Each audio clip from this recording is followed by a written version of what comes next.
Buenas tardes, mi nombre es Luis Eduardo Villamil, soy estudiante de la Universidad Santo Tomás, CAU Valledupar, la materia Derecho Tributario, y hoy voy a hablar del impuesto al consumo. ¿Por qué antes del año 2012 no existía ninguna ley o simplemente eran pocas las cosas las cuales grababa el impuesto al consumo antes de esa fecha? Se hablaba de pocos elementos, teniendo en cuenta que surgió en el 2012 la ley 1607, donde se graban otros tipos de elementos, ya que el Estado necesitaba aumentar el recaudo. De esta forma, se crea el impuesto al consumo de una forma más amplia, lo cual vamos a seguir hablando a lo largo del desarrollo del video. Este gravamen se aplicará a ciertos productos y servicios los cuales no se consideran primera necesidad. En este punto tendremos que definir cuáles son los impuestos sobre las ventas y cuáles son los impuestos al consumo. Entonces ahí es donde el estatuto tributario va a definir cuáles son los impuestos que son aplicados directamente a las ventas, son grabados a las ventas, y cuáles son los impuestos al consumo, teniendo en cuenta la ley de 2012 que se van a aplicar. Entonces miremos en este momento cuáles son los elementos que forman parte del impuesto al consumo, cuáles son los elementos que tenemos que tener en cuenta para cuando vamos a trabajar en el impuesto al consumo. Entonces estos elementos serían sujeto activo, sujeto pasivo, hecho generador, base gravable y la tarifa. Pero podemos decir ahora en este momento, lo que vamos a explicar, ¿qué es el sujeto activo? El sujeto activo viene siendo la DIAN, que es la que determina cuál es el impuesto que se va a aplicar. O sea, es el ente regulador del impuesto al consumo. Encargado a su vez también de la gestión y recaudo.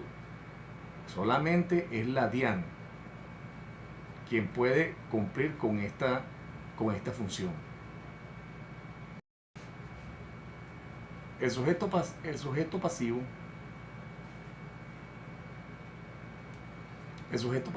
se divide en dos elementos: el jurídico y el económico. El jurídico, ¿quién es el jurídico? Es esa persona que vende o que presta el servicio, que tiene la necesidad de crear la factura, tiene la obligación de crear la factura. Con esa factura es que se va a hacer la DIAN va a hacer los elementos de recaudo. Y el sujeto económico, pasivo económico, es la persona que tiene que pagar. Por eso aquí lo hemos dividido en dos, que es pasivo jurídico y pasivo económico. El hecho generador es la causa por la cual se genera para que se produzca el mismo consumo. Entonces, ¿cuál sería el hecho generador? El consumo como tal. La base gravable es la base sobre la cual se va a aplicar el impuesto. Eso está determinado por una serie de tablas y de elementos que define la DIAN cómo va a ser esa tarifa. Y la tarifa es el mismo elemento con el cual se va a cobrar.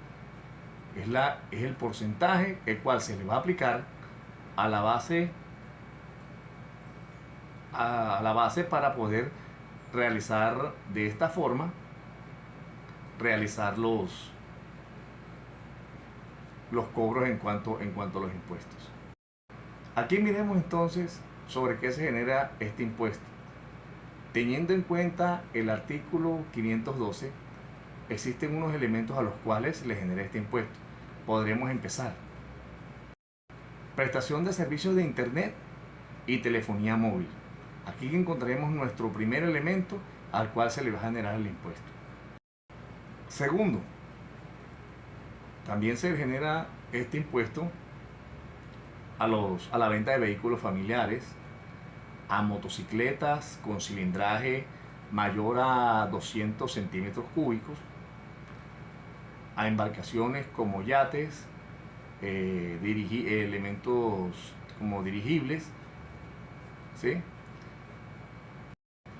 Tercero, comidas recibidas en restaurantes, pastelerías, panaderías, autoservicios, ¿sí? Este tipo de elementos, este tipo de prestaciones o de servicios, también se le aplica el impuesto al consumo.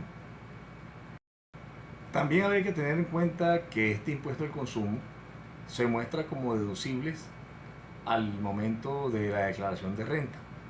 Entonces, cuando una persona hace una declaración de renta, aplica estos deducibles que ha realizado, que ha pagado cuando ha tenido que, de esa misma forma, pagar el impuesto al consumo, y lo aplica en el tema de la declaración de renta, el tema de la declaración de renta, precisamente para eso, para que exista un deducible en el momento de cancelar el costo que se le presente por la renta declarada. Pero hay algo que habría que tener en cuenta, que es que no a todos los elementos en los cuales se le aplica el impuesto al consumo deberían tener las mismas tarifas, o tienen las mismas tarifas establecidas por la DIAN. Tenemos una tarifa superior, que es la tarifa del 16%. Como segundo, tenemos una tarifa del 8%, ¿sí? La cual se le aplican unos elementos, pues ya lo explicaremos, cuando se aplica la tarifa del 16%, del 8%, la tarifa del 4% y la tarifa del 2%. Entonces, como vemos, en el impuesto al consumo, la DIAN establece qué tipo de tarifas, dependiendo las características del consumo que se haya realizado, cómo lo ha grabado la DIAN y cómo lo va a aplicar para que se haga el respectivo recaudo de este determinado impuesto. En la tarifa del 16% encontramos que tenemos vehículos familiares, tenemos aeronaves, tenemos camionetas pick-up, globos dirigibles, planeadores.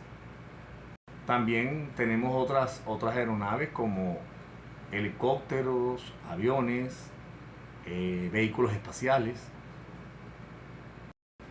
incluyendo aquí también los satélites y sus vehículos de lanzamiento, como también vehículos suborbitales que sean de uso privado.